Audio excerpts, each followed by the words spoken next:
Emily Parker had always been known for her dedication. As the creative director of a mid-sized marketing firm in Chicago, she often worked late into the night perfecting presentations and meeting deadlines. Her staff admired her passion but worried about her work-life balance, especially her assistant, Daniel Miller. Daniel had joined the company just 6 months earlier, a recent graduate eager to prove himself.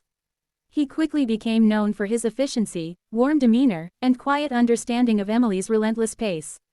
While others left at 5, Daniel often stayed behind, finishing reports or organizing Emily's overflowing calendar. On a chilly Thursday evening in October, Emily's office buzzed with the hum of fluorescent lights. Most employees had gone home, leaving behind the faint smell of coffee and printer ink. Emily sat surrounded by charts, her glasses perched on the edge of her nose as she reviewed a campaign pitch that needed to be ready by morning. Daniel peeked into the office doorway, knocking softly. "Ms. Parker, do you need anything before I head out?" Emily didn't look up right away. Her eyes stayed fixed on the screen. "No, Daniel, thank you. I just need to finish this before tomorrow. You can go home." He hesitated. "You've been here since 7. Maybe you should take a break." She smiled faintly. "I'll rest after I send this off." Daniel nodded but lingered for a moment, noticing the fatigue in her voice. He admired her strength but also worried. She had been carrying too much lately, the loss of a major client, the restructuring of the department, and endless meetings. As he left, Daniel paused by the break room, his mind turning over an idea. He remembered Emily once mentioning that she loved chamomile tea, "The only thing that helps me sleep," she'd said with a laugh during their first week working together. So, instead of heading to the elevator, he filled the kettle, grabbed a mug, and brewed a steaming cup of chamomile. He searched the supply closet for a sticky note and wrote in neat handwriting. "You always take care of everyone else. Don't forget to take care of yourself, too, D." When he returned, Emily's office lights were still on. He placed the mug gently on her desk beside her laptop and left quietly. Minutes later, Emily looked up, surprised. The warmth of the tea's aroma filled the air. She noticed the note and smiled, genuinely smiled, for the first time that day. She held the cup close, taking a sip. The simple gesture hit her harder than expected. All day she'd been running on autopilot, thinking no one noticed her efforts. But this small act reminded her she wasn't invisible. Someone cared. She leaned back, letting out a long sigh.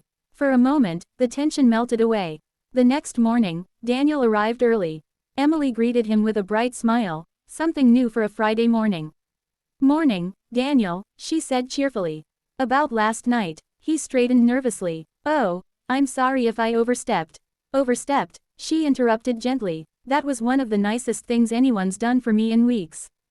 Daniel exhaled in relief. "I'm glad you liked it." "I didn't just like it," she said. "It reminded me why I started doing this in the first place." "Thank you." As the day went on, their dynamic subtly shifted. Emily, once always stern and all business, began sharing small moments of humor. She asked about Daniel's college experiences, his career goals, and even his weekend plans. By late afternoon, when the team presented the client campaign, Emily praised Daniel for his attention to detail in front of the entire staff. He blushed as everyone clapped. That evening, as the office cleared out, Daniel stopped by her office again. "Heading home?" she asked. "Not yet," he said with a grin. "I was thinking of ordering takeout. You want to join me?" "My treat this time." Emily chuckled. "Tempting. What are you thinking?" "Thai food. The good kind, from that place down the block." She tilted her head. "You know what? I think I will." They sat in the office lounge, eating pad thai out of paper boxes, laughing about office quirks, the broken coffee machine, the never-ending group emails, and the client who once sent a 5-page memo about font choices. For the first time in a long while, Emily felt at ease. Not the forced composure she wore for meetings, but real ease, the kind that comes from being around someone kind. When they finished, Daniel gathered the empty boxes. "You should probably go home early tonight," he said with a teasing tone.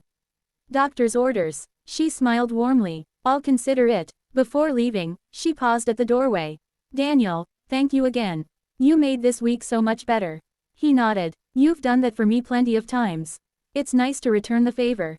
Over the following weeks, their teamwork flourished. Emily began delegating more, trusting Daniel's instincts. The office felt lighter, morale higher. People noticed how the atmosphere had changed, how their usually intense boss now greeted everyone with a smile. One evening near Thanksgiving, the team hosted a small gathering. Emily surprised Daniel with a framed photo of the team and a note of her own. "Thank you for reminding me that kindness doesn't have to be grand to make a difference." He read it silently, moved.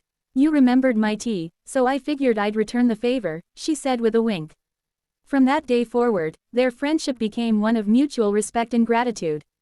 Emily learned to slow down and appreciate the people around her, while Daniel gained confidence knowing his thoughtfulness mattered. Sometimes, the smallest acts, a cup of tea, a handwritten note, can change an entire day, even an entire outlook. And as the city lights glowed outside the office window, Emily realized that her assistant hadn't just surprised her with kindness, he'd reminded her what true leadership looked like.